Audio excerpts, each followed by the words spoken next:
শিক্ষা মন্ত্রণালয়কে বাড়ি ভাড়া ভাতা ৫% সর্বনিম্ন ২,০০০ টাকা বাড়ানোর বিষয়ে দেয়া অর্থ মন্ত্রণালয়ের প্রজ্ঞাপন প্রত্যাখ্যান করেছে এমপিওভুক্ত শিক্ষকরা। তারা আন্দোলন চালিয়ে যাওয়ার ঘোষণা দিয়েছেন। তাদের দাবি ২০% বাড়ি ভাড়া, ১,৫০০ টাকা মেডিকেল ভাতা ও ৭৫% উৎসব ভাতার প্রজ্ঞাপন জারি না করা পর্যন্ত আন্দোলন চলবে।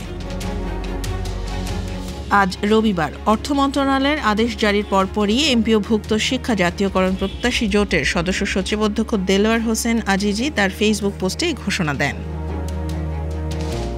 তিনি ফেসবুক পোস্টে বলেন, ৫% বাড়ি ভাড়া ভাতার প্রজ্ঞাপন আমাদের আন্দোলনের প্রাথমিক বিজয়, কিন্তু ২০% বাড়ি ভাড়া, ১,৫০০ টাকা মেডিকেল ভাতা ও ৭৫% উৎসব ভাতার প্রজ্ঞাপন জারি না করা পর্যন্ত আমাদের সব কর্মসূচি অব্যাহত থাকবে।